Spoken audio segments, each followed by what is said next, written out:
There we go. Hey, welcome back to the Defiant Spirit, Baruch Levy, also known as B, with my good friend Julie Mouse. I would say I'm in my virtual studio today, except I'm in a different setting. But either way, you're on with myself and Julie. Hi, Julie. Hi, B. Good to have you back. Good to be back for Enneagram 6, The Loyalist. Can't believe this is our obviously sixth installment of this series. Time flies. Yeah, working So our way around the circle.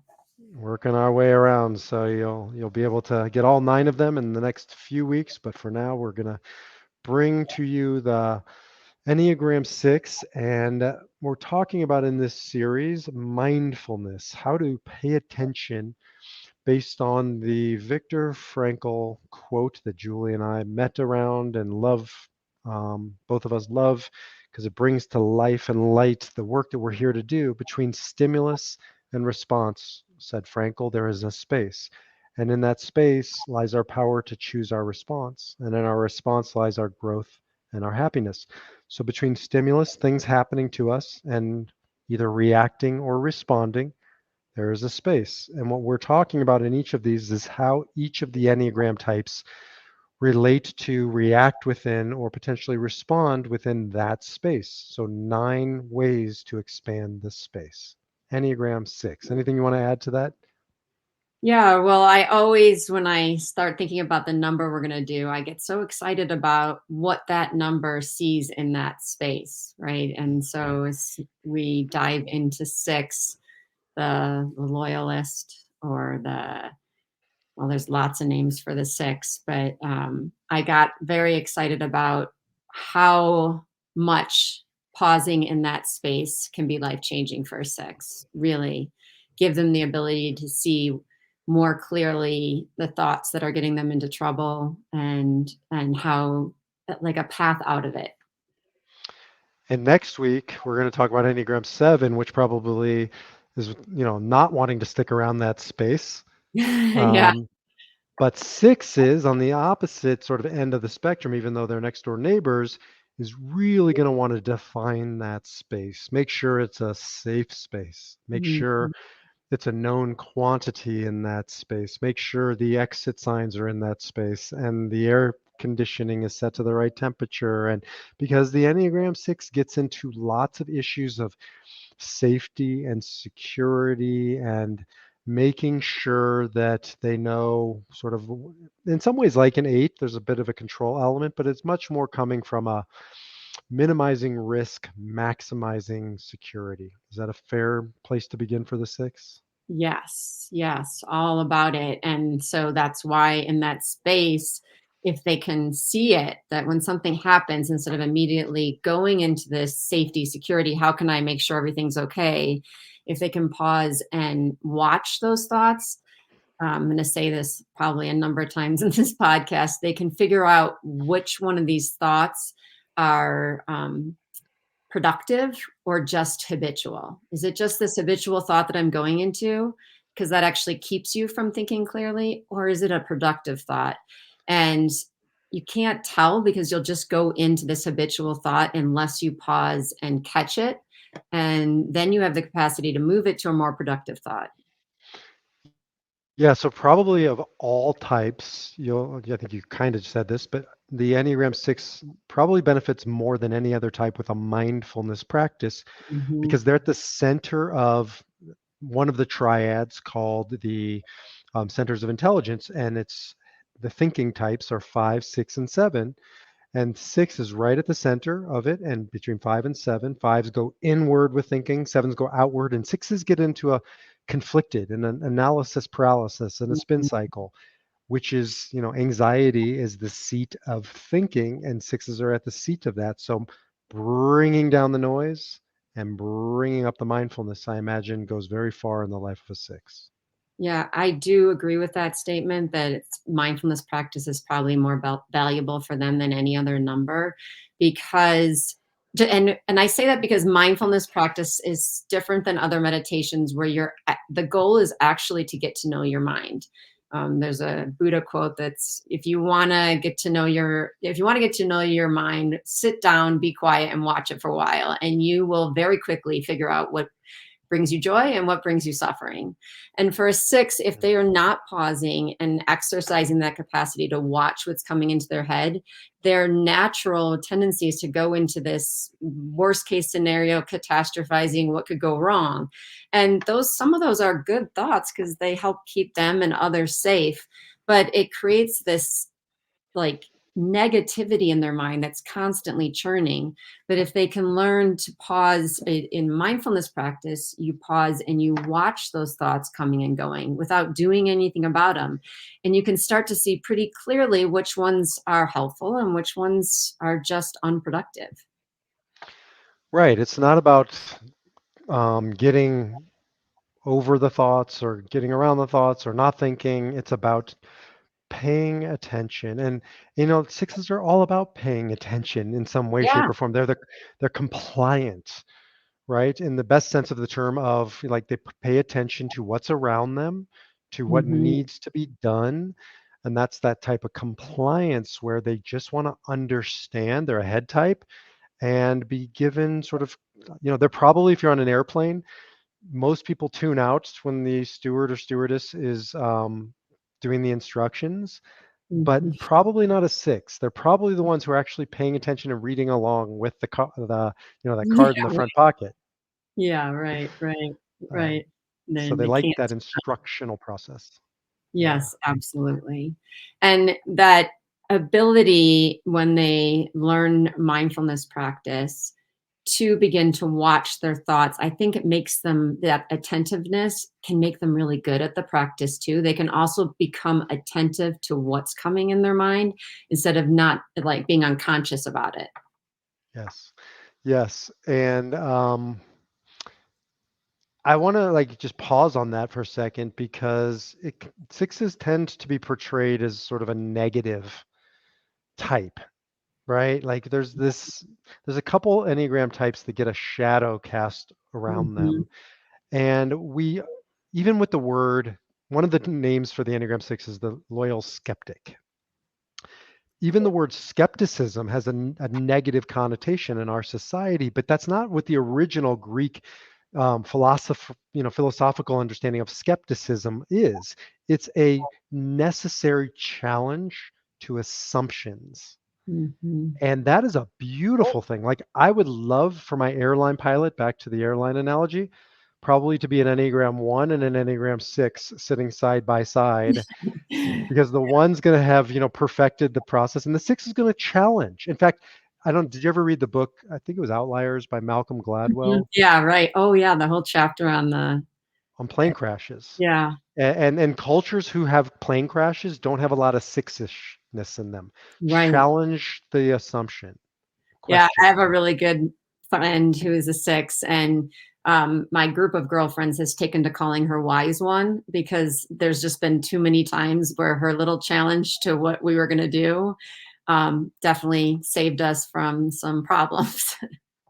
So that's a healthy skepticism. Now, all blessings have curses, all light has shadow, and the six has to stand guard against that, which is where you come in, of course, Mhm. because it can slip from healthy skepticism, kind of questioning, to insatiable doubt, anxiety that there's no amount of answers or no amount of research, right, is going to ever give them that I'm okay.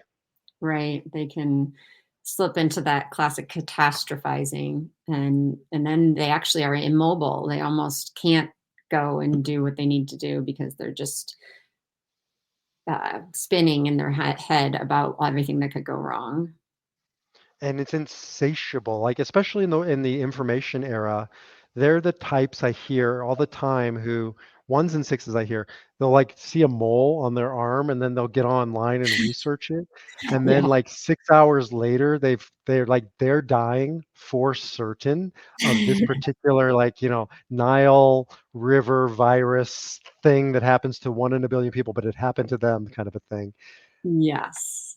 and they can lose themselves down that insatiable information gathering process. Mhm. I was talking to a niece of mine who's, 6, and she said when she gets in that anxious space, it's almost well, she said 2 things that were really interesting. One is that it almost feels like a fog, or that she can't even think about anything else. It just keeps this repeating pattern of it. And then she also, like, oh, called it like a trance of this catastrophizing. But the other interesting part is that she said that there's something nice about it, that there's an allure to this space that she goes to, because there's almost like a comfort in it. And since I'm a 9, I so resonated that with, because I have this allure to checking out, to finding peace. And so to relate to her allure to catastrophizing, and that just feels good to her because it feels better than not doing anything or trying Mm. to plan. I really resonated with that, and that how what's the best in us is also the worst in us. And what's that famous saying? Just because you're paranoid doesn't mean they're not out to get you. Yeah, right. Exactly. So, like, sometimes they're right. Call it COVID. You know how many sixes were like opening their cupboards with like 60 cases of toilet paper because they were right, Right. right? It did happen. Right. Like, yes, exactly. Exactly. Like there's a great book I read a long time ago called Who Packed Your Parachute?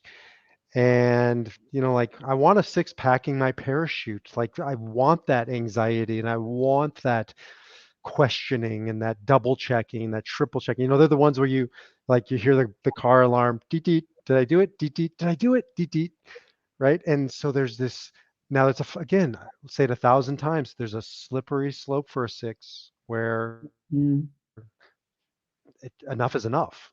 And again, mm. I keep coming back to mindfulness, so important for an Enneagram 6. Yeah, if you're in relationship with an Enneagram 6, think it's good practice to thank them, because their mind is working overload to keep you safe. And I know when I'm around a 6, I notice I have this feeling of kind of safety, because they're gonna notice things long before I do.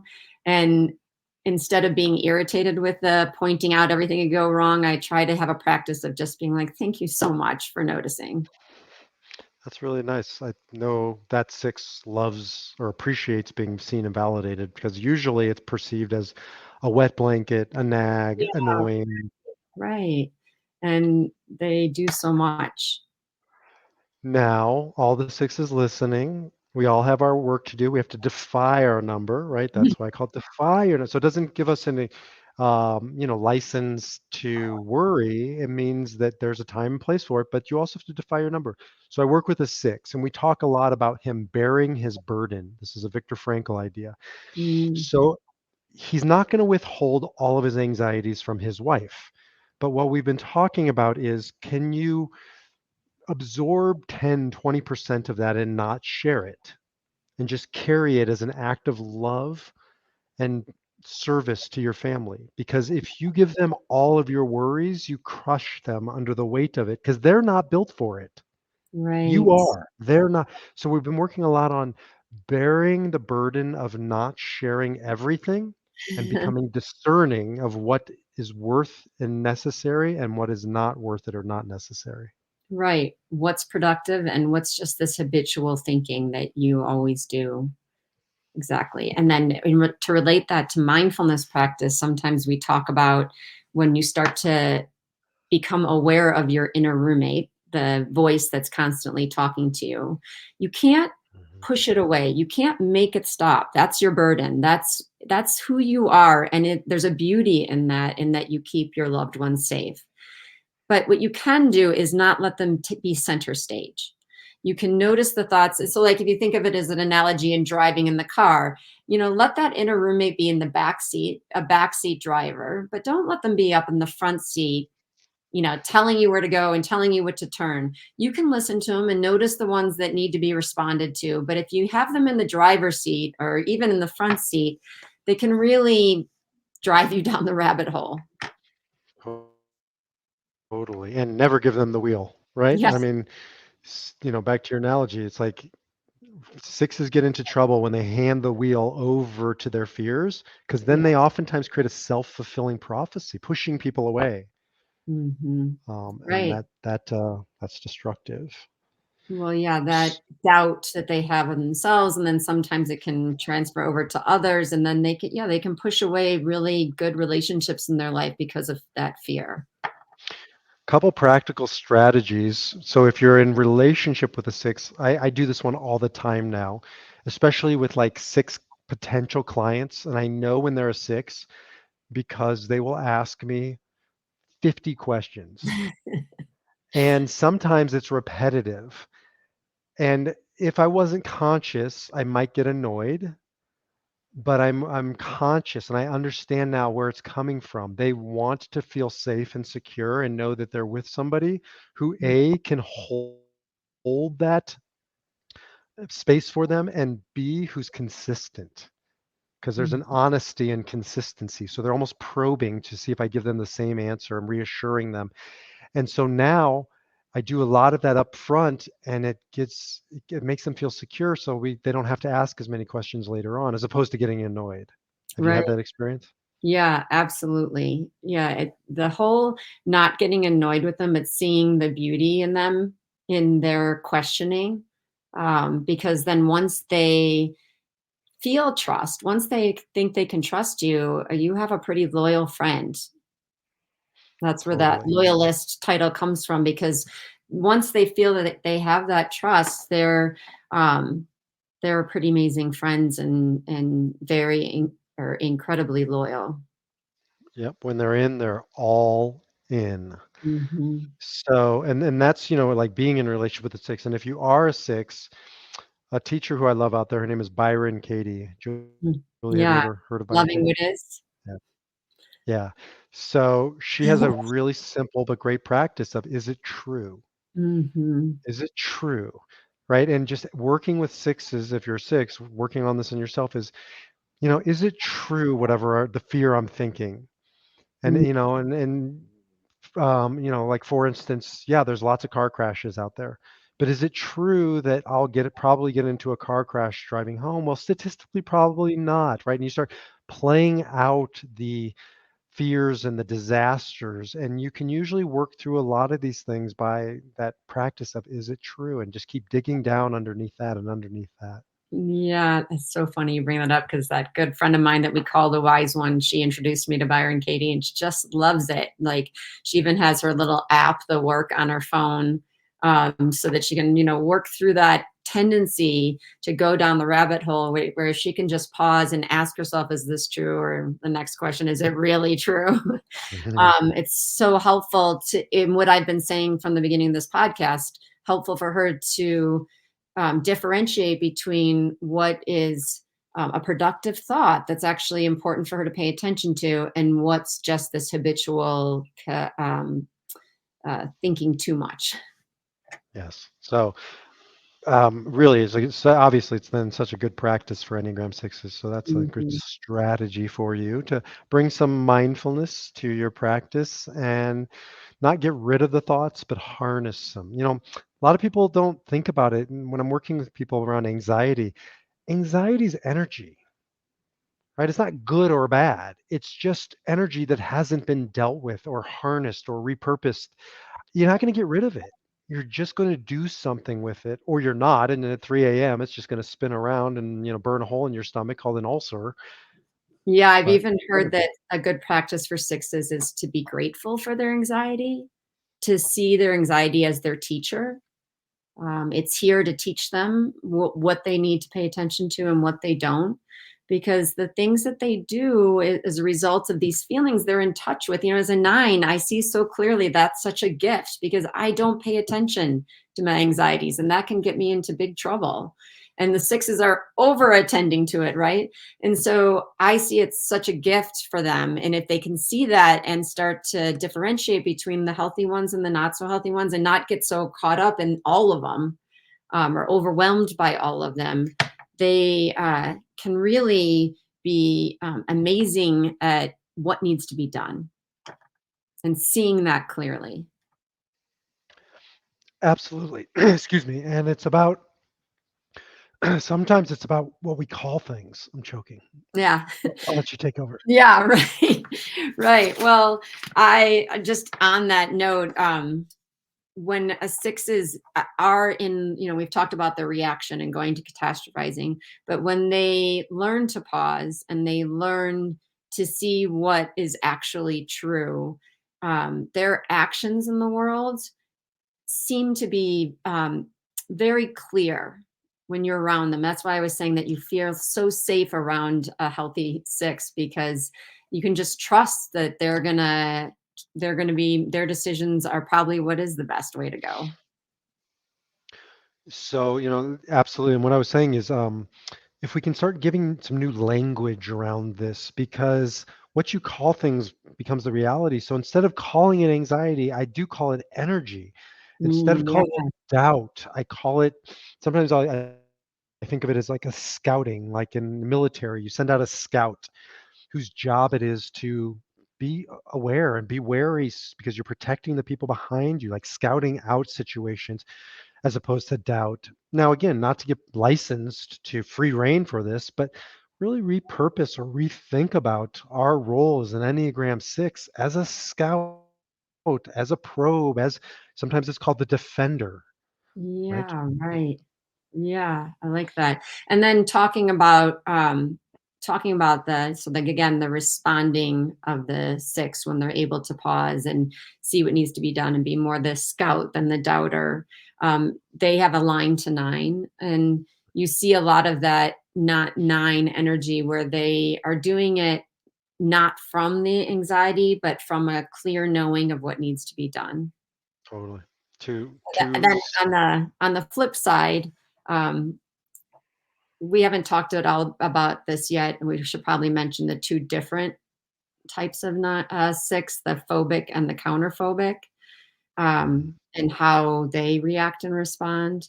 Because on the flip side, especially a counterphobic six who tends to get they can almost look kind of aggressive when they're in fear, and instead of having that sense of peace. And I'll even say that a lot of counterphobic sixes don't even know that they're operating from fear because they think that they've got everything kind of figured out because they're ahead of the game usually.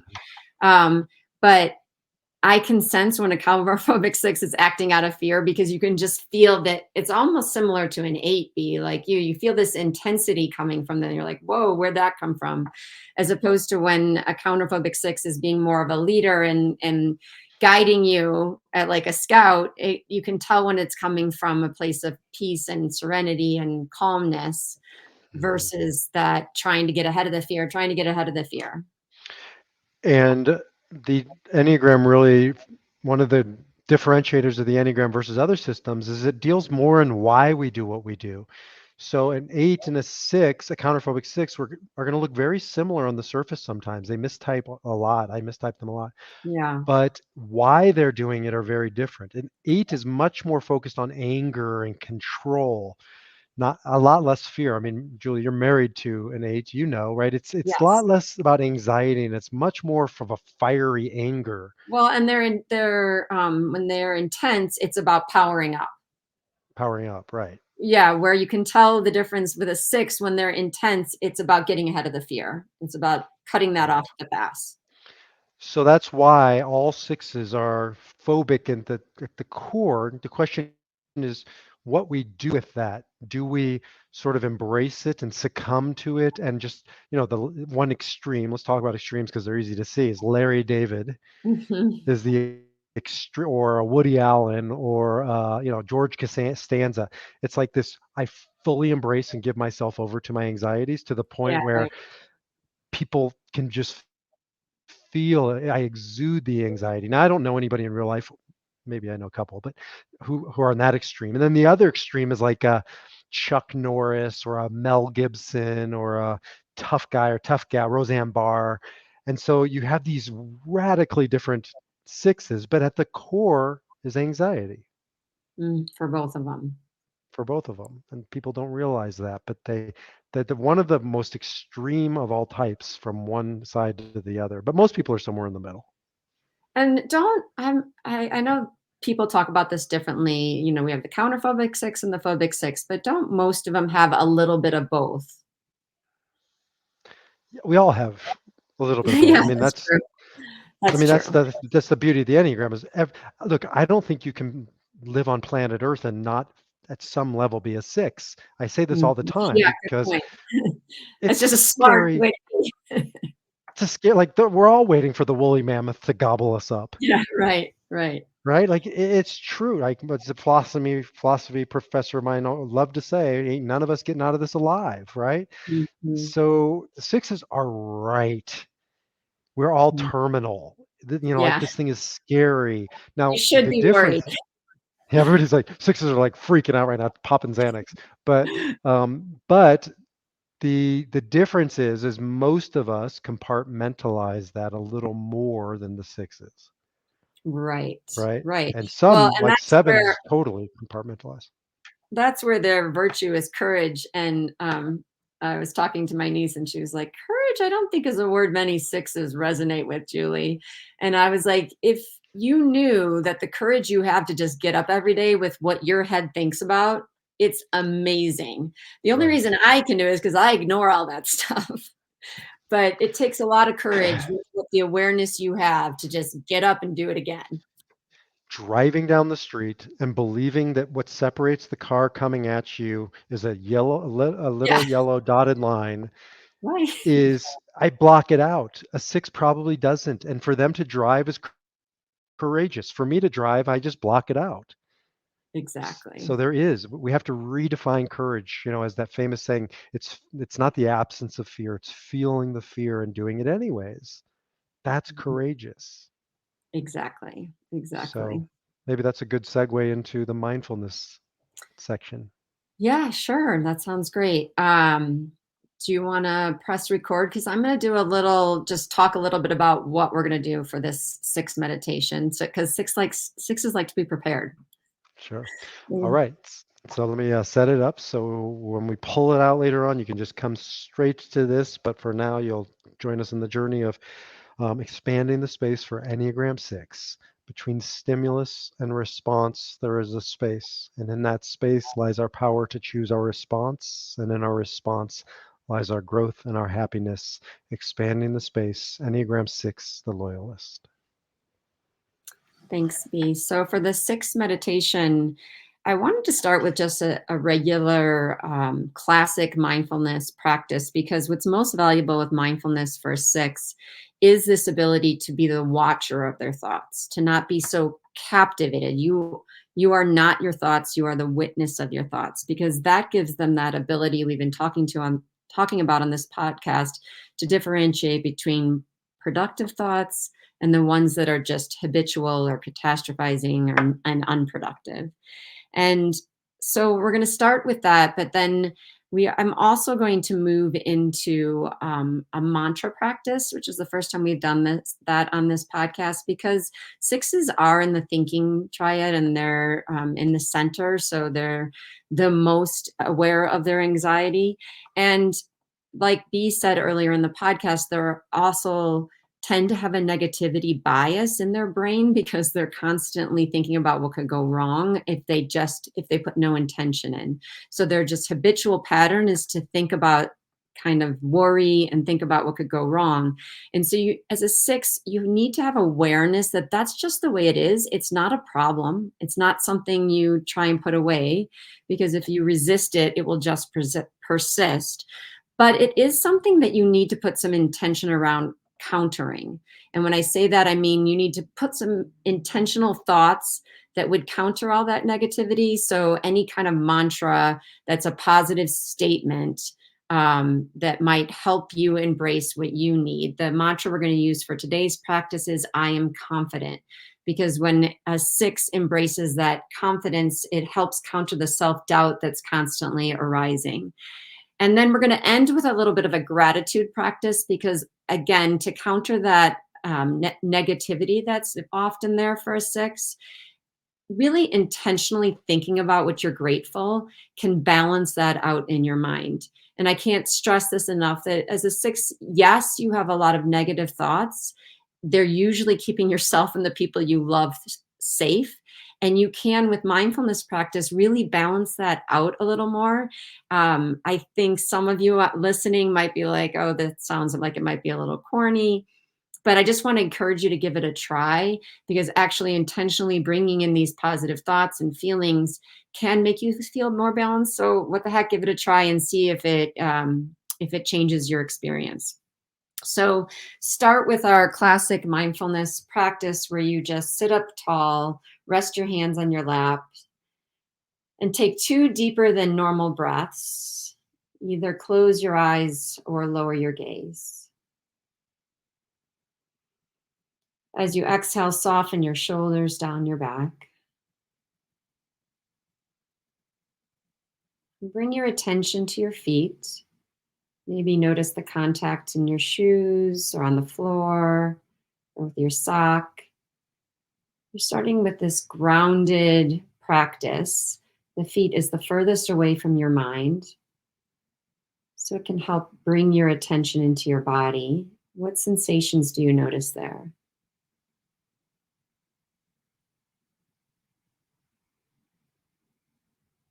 And notice when the mind wants to describe what you're feeling or pull your attention away to something more important. That's just an opportunity to practice. So don't judge that, rather, notice it. That's where we begin to notice thoughts and bring your attention back to your feet each time it happens.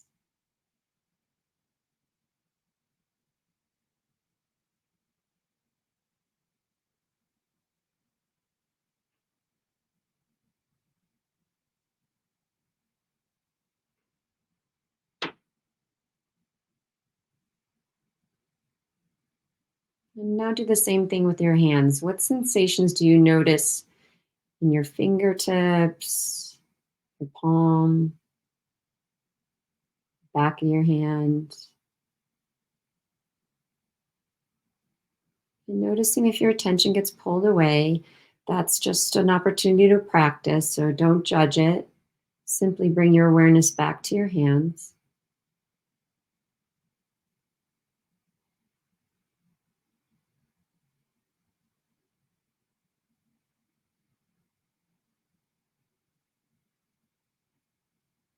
And now move your awareness to the area of your abdomen and see if you can feel your breath here. So follow the expansion on each inhale,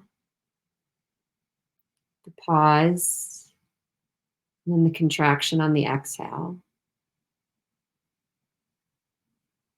And just like with the hands and feet, notice if your attention is getting pulled away, or if you maybe even notice it getting pulled up to your mind. Without judgment, invite your attention back to the next breath. And if you have a hard time feeling your breath here at your belly, you can place a hand there. Sometimes that helps me keep my attention there.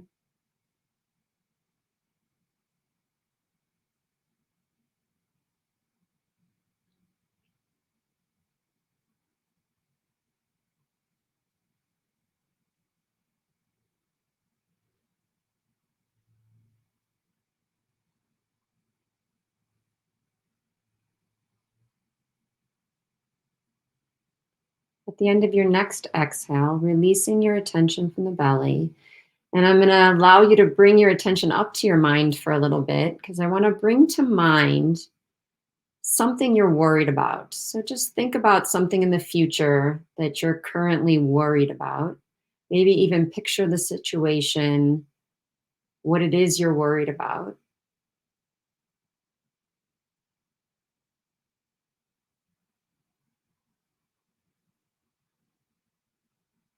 And then I invite you to notice how your body feels as a result of these thoughts. So, what are you noticing in your body as a result of thinking about this worrisome thing? Maybe an increase in temperature, maybe a contracting in, tension somewhere. So, getting to know how your body reacts when you're worried, not trying to change it, rather noticing it. Almost bringing this idea of a loving awareness to what arises. And notice if you keep popping back up to your mind to think about the scenario. That's the pattern for a six, but also for many of the types in the Enneagram. And when that happens, it's simply an opportunity to practice. See if you can come back to noticing how the body feels.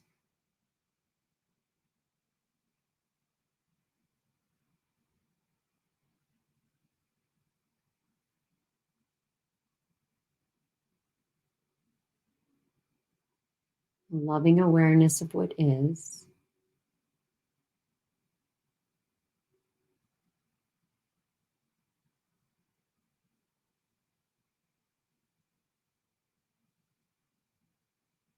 Now I invite you to bring your attention back to the belly, back to the sensation of your breath here.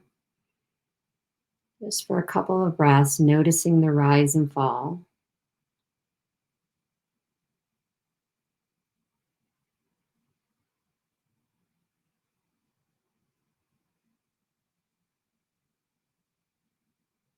And now we're going to go up to our minds again, but this time we're going to use that mantra practice.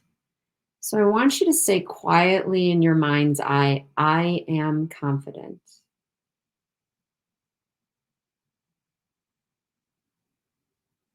I am confident. And maybe notice after each time you say it how your body feels, bringing that attention maybe back to where you felt the reaction to your image earlier, where you're feeling any energy. But keep saying quietly, I am confident.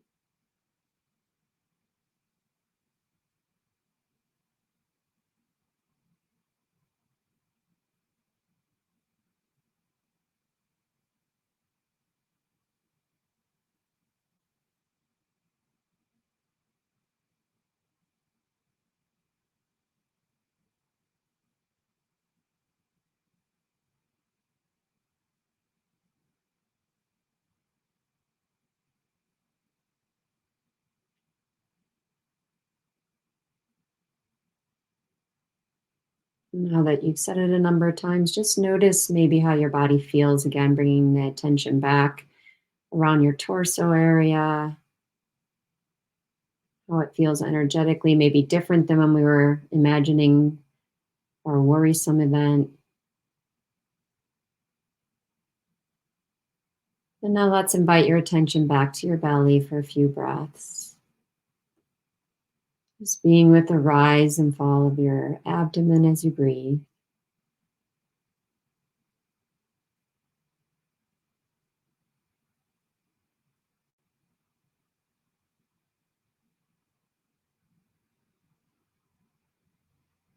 And now, the last part of this practice, we're going to go up to our minds one more time. That's your center of intelligence. And see if you can come up with three things that you're grateful for. Three things that are happening in your life right now that you feel gratitude for.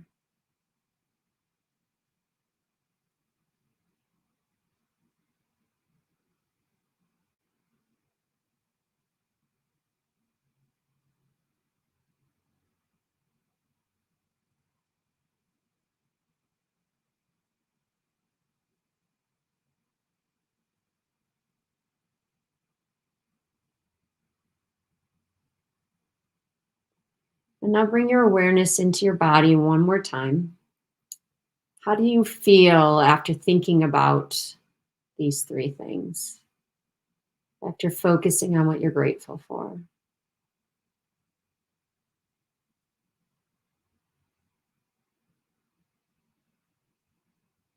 And one last time, inviting your awareness back to your belly.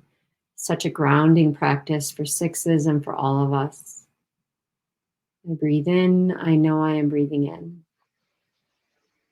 I breathe out, I know I am breathing out.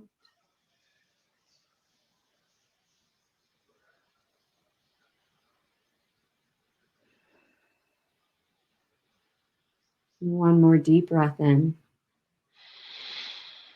And feel the body softening and letting go on the exhale. You can relax your posture and open your eyes, coming back. And I can't encourage you sixes out there and all of us enough to think about our own negativity bias and how maybe putting some intention around countering that with either statements. We used I am confident, but whatever you're feeling like you need, um, or things that you're grateful for, they really can make a difference. Thank you so much, Julie. Nothing more I can add. Mhm. If anybody listening, if you'd like to learn more about Julie, go over to mindfulmouse.com or thedefiantspirit.org, where you'll find my work with Julie and our friend Katie around bringing the Enneagram to businesses and organizations. So you can jump over there and learn about how we can all work together. So, Julie, as always, thank you so much. Yeah, thank you, B. All right, I'll see you and I'll see everybody else. We'll talk to you in Enneagram 7 coming up next. Take care.